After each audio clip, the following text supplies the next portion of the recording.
Hello friends, स्वागत है आप सभी का मेरे YouTube channel math magician Ankita में। आशा करती हूँ आप सभी अच्छे होंगे, स्वस्थ होंगे, मस्त होंगे और पढ़ाई भी आपकी बहुत अच्छी चल रही होगी। हम आ गए हैं लेसन नंबर 8 पर। टॉपिक है एक्सपोनेंट्स एंड पावर्स। इसके पहले जो हमने 7 लेक्चर्स पढ़े हैं उनमें हमने बहुत सारी अच्छी अच्छी चीजें सीखी थी।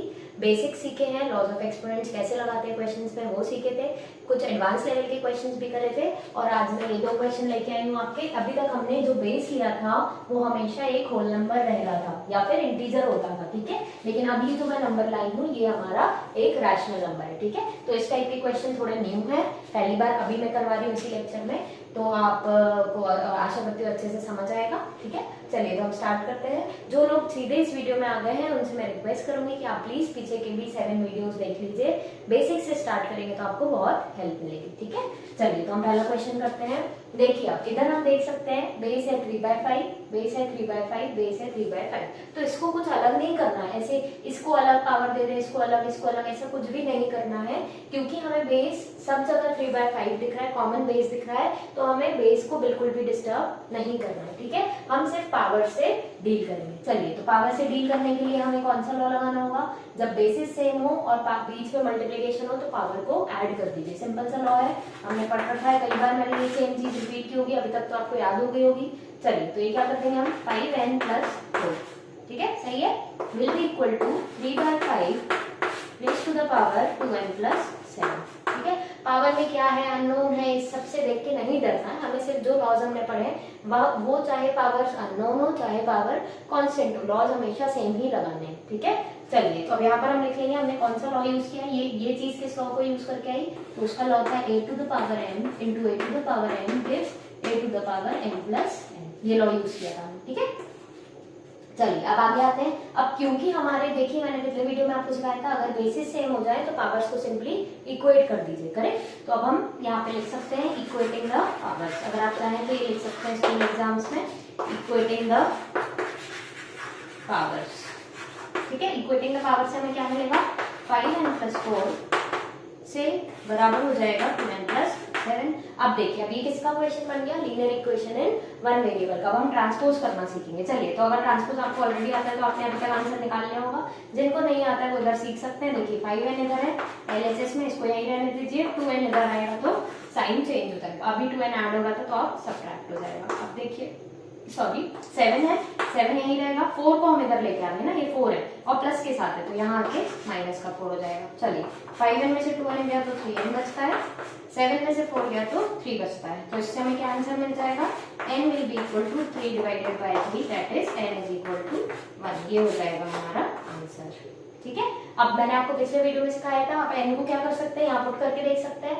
अगर मैं n यहाँ पुट करूँ तो ये 5 बन जाएगा, तो 4 + 5 विल गिव मी 9। ये LHS है, LHS की पावर क्या हो गई 9। चलिए अब यहाँ रख के देखते हैं, अगर यहाँ पर भी पावर 9 मिल रही मतलब मेरा आंसर सही है। तो n1 रखा हमने यहाँ पर, 2 × 1 2, 2 + 7, yes it gives me 9, which means my answer is absolutely correct, ठीक है। तो इस टाइप के क्वेश्चन का ये फायदा होता है कि हम देन एंड देयर एग्जाम में ही आंसर अपना चेक कर सकते हैं, ठीक है। चलिए नेक्स्ट क्वेश्चन में आते हैं। देखिए यहाँ पे थोड़ा सा ट्विस्ट है, यहाँ पर देखिए हमारा बेस सब जगह तीन मतलब था, LHS RHS दोनों में सेम था। यहाँ देखिए थोड़ा सा ट्विस्ट आया, क्या आया, इधर 125/8 है, इधर भी 125/8 है, लेकिन इधर 5/2 हो गया। इसका मतलब हम डायरेक्ट पावर्स इक्वेट नहीं कर पाएंगे, पहले हमको बेसिस को सेम बनाना पड़ेगा। Am I clear? चलिए अब देखिए, अभी तक अगर आपने इतने सारे क्वेश्चंस प्रैक्टिस करे हैं, पढ़ा है, तो आपको ये समझ आ रहा होगा कि 125 होता है 5 का क्यूब, 5 की power 3, 5 5s are 25, 25 5s are 125, correct. तो ये जो है ये this is nothing but 5 power 3।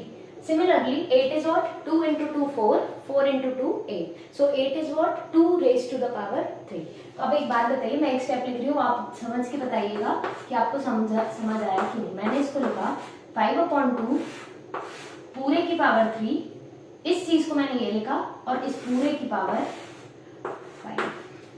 बताइए, आप पॉज करिए, आराम से सोचिए आपको ये स्टेप समझ आया कि नहीं। ये स्टेप नहीं समझ आएगा तो आप आगे नहीं सॉल्व कर पाएंगे, ठीक है। फिर से रिपीट करती हूँ, 125 कैन बी रिटन एज 5, अब ये वाला 5 भूल जाइए और ये वाला 5 भी भूल जाइए, ठीक है। 125 can be written as 5 raised to the power 3 divided by 2 raised to the power 3 because of 8, ठीक है। इसका मतलब 125/8 क्या है, 5/2 की होल पावर 3 है, ठीक है।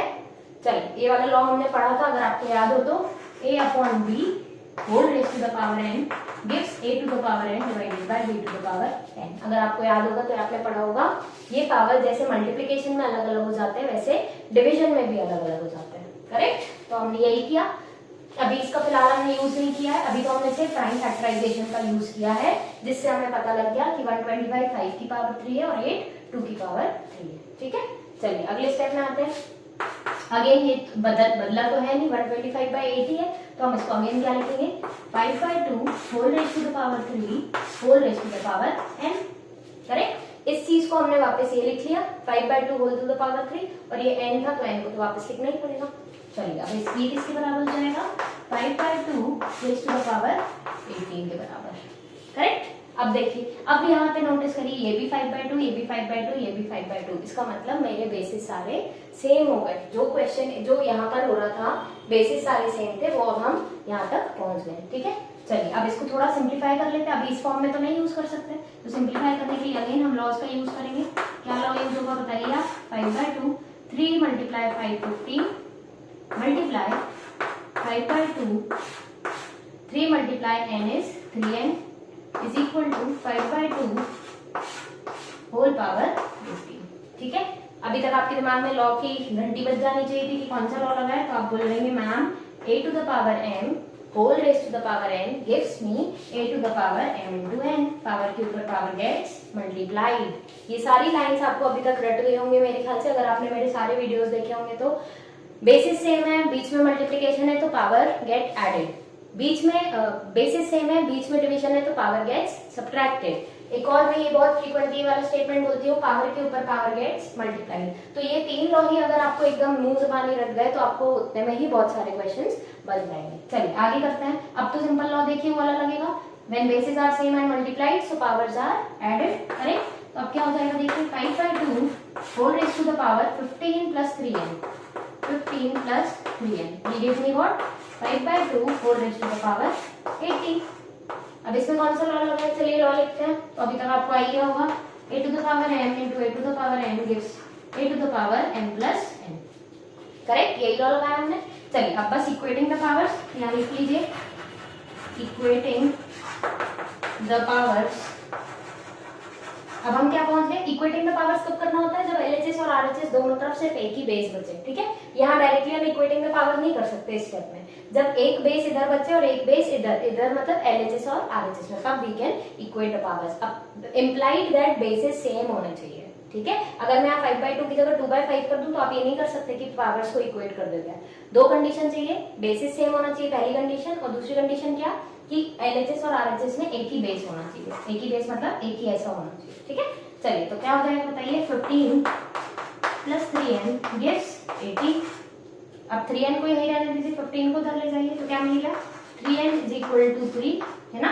तो 18 में से 15 गया तो 3, this implies n is equal to 3/3, that is n is equal to 1।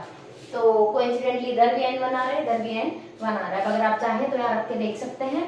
देखिए क्या होगा, n अगर यहाँ 1 रख दिया तो ये बन गया 125/8 की पावर 6, करेक्ट।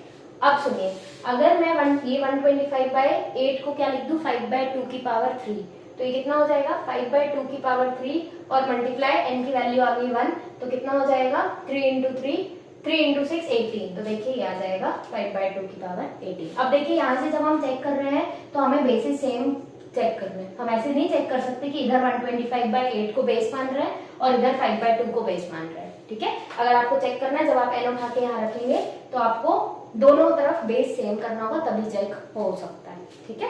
तो आई होप ये दोनों क्वेश्चन आपको बहुत क्लियरली समझ आए होंगे, मजा आया होगा कुछ नया सीख के। और ऐसे ही और वीडियोस के लिए और अच्छे लेवल के क्वेश्चंस के लिए आप देखते रहिए मेरा चैनल, एंड प्लीज अपने फ्रेंड्स के साथ भी शेयर करिए, चैनल सब्सक्राइब करिए और देखते रहिए। Thank you so much.